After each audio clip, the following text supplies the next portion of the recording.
Alright, the Acolyte is finally done. Last episode dropped last night, yesterday. So I'm gonna give you all my overall review of the entire show of the 8 episodes of the Acolyte.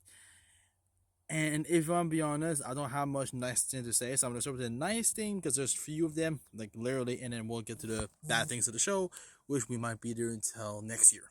Alright, nice thing I like about the show. The choreography was okay. It was just okay. It was better than in sequels, 100%. Because I don't know what the fuck they were doing with the last three battles in the sequels, but that was just okay. Soul was probably the most lovable character of the show. I think we could all agree on that. I love Soul. He was a good character. Loved him. The way he died was kind of dumb. Also, spoiler alert too. Of course, I'll put it at the start of the video, but it will be spoilers in this video, obviously, because I'm talking about the show. So review the show, spoiler. Just watched the last episode. I just did because I was sleeping last night.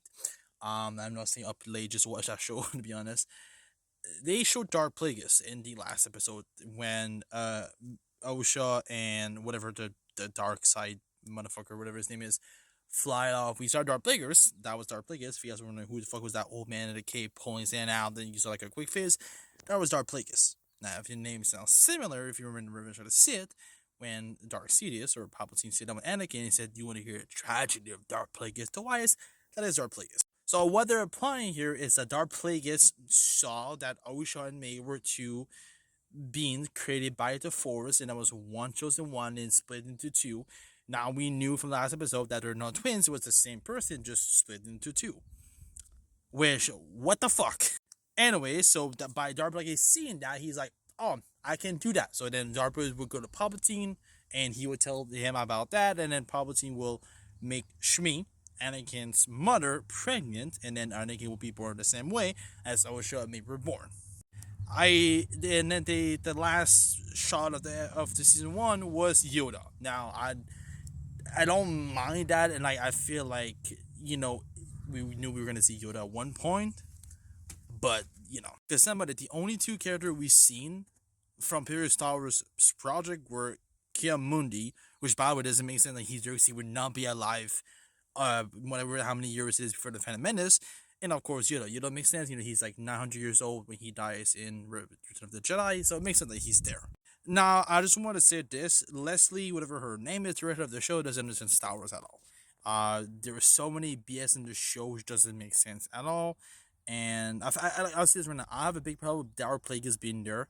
Like the first time we see him in live action is in this one of probably the worst Star Wars project I've ever seen, and also one of the worst projects I've ever seen that has to do with like a universe shared with other projects, like movies and TV shows, like Star Wars does. To be honest, I'm just gonna say this: like from the second episode, I knew this was gonna be a bad show. I'm gonna be honest. I saw the trailer, and I have a reaction on it on YouTube. If you're gonna go look at it, it's on my YouTube channel, Crazy Gaming.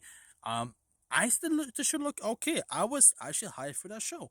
And because I didn't even look up like the directors, I knew like the actors who's gonna be in it, like the main actors, because you saw it in the trailer, of course, and then Wikipedia or whatever. But god damn, this is truly one of the worst media I've seen. Again, that is shared in a universe, right? Like Star Wars, Marvel, Harry Potter, blah blah blah. That have multiple projects. That is honestly probably the worst. And there's so many like story doesn't make any sense at all. Like the fact that they were twins at first, and then there's the same person but split into two. What the fuck? Also, at the end, the fact that Osha became the villain, and then I guess May will become a good guy now, like a good person, I guess, because she had her memory wiped out, and then Osha will be like, "I'll take your place and be trained." He literally said, "I'm not your sister," but like just her knowing that Soul killed her mother made her go to the dark side. What the fuck? Like, I feel it would take a lot more to put somebody to the dark side. And out of nowhere, and I mean out of nowhere, because the entire show, she never used the Force, never had sense to use the Force. Like, you never was like, oh, she can use the Force. Out of nowhere, she's like, I can use the Force now. And she fucking wipes the lightsaber from Soul's hand, and then she just chokes him to death.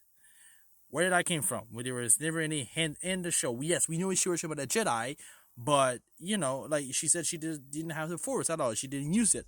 Sure, she had some kind of combat skill, but like that's it. Again, there's so many things that doesn't make sense in the show. It was just a garbage mess, and like I feel like I don't know who wrote that, whatever, but Bobby Leslie, I don't fucking know.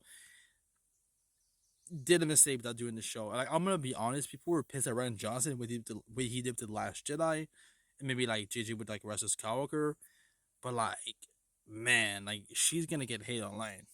Also, the actress who played Ocean May, I don't know if you saw, you probably saw it. She did like a video on Instagram, tried like a diss track to all the stars, and I was hating on the show because they didn't were sexist or blah blah blah, or didn't like a woman lead and blah blah. Did they forget that like in the original trilogy had Padme, and then the prequels had sorry, the original trilogy had Leia, the prequels had Padme, and the sequel had Rey. Now Rey and Force Awakens was a good character, no good character, but then Ryan kind of like put her down, and then the way she was wrote down. I don't think he did Ridley as an actress. I think she's great. There's like the way that her character was written, it's just like not the best that she could be written. Like Force Awakens started good with her, and then just went downhill till the end. Rise of Skywalker, she's like, I'm a Skywalker. Anyways, with all that said, I'll give it a show a 0.5 out of 10. Like, that's my honest opinion. The 0.5 is there for, like, Soul being likable character, and I love that. I really love Soul in that show. Love that character.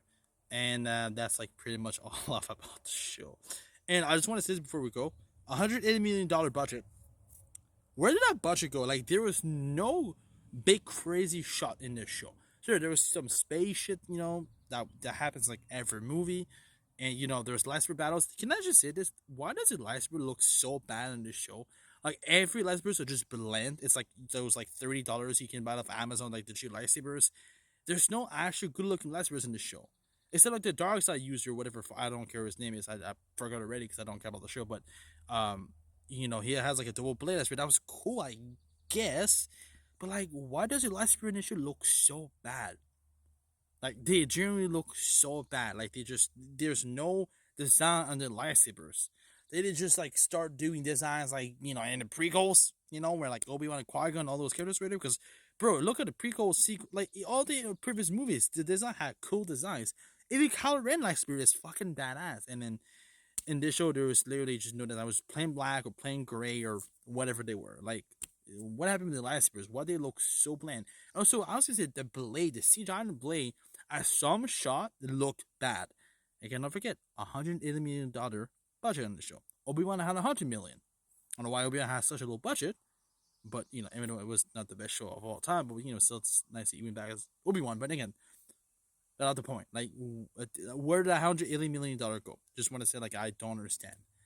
I'm genuinely curious, like, why did that show have such a big budget? Anyways, that was my review of the Acolyte. Let me know in the comments if you liked the show, if you didn't, and what would you rate it? I rate it a 0.5 out of 10. That's my overall review of the entire season 1. I pray to God there's no season 2, because if we do, we might just... A lot of people might go in a garage and do some stupid shit if they do season 2. I swear to God, man, this was like the worst Star Wars project I've ever seen. In general, one of the worst media I've seen in the sheer universe, just... Like, I thought Book of Boba Fett and, like, Season 3 of Mando was bad. But, like, bro, that takes the cake of being the worst Star Wars project or even overall media I've seen in the sheer universe I've ever seen. It's bad. If you haven't watched it, if you're waiting for, like, opposite to drop, save yourself. Go look up spoilers with, like, scenes or, like, a recap of the entire season 1, but do not... So yourself there, but like 5, 6 hours, 7 hours, whatever, how long this show is in total of your time is not worth your time, trust me. Anyways, I'm signing out. Thank you for watching my review, and see you again next time.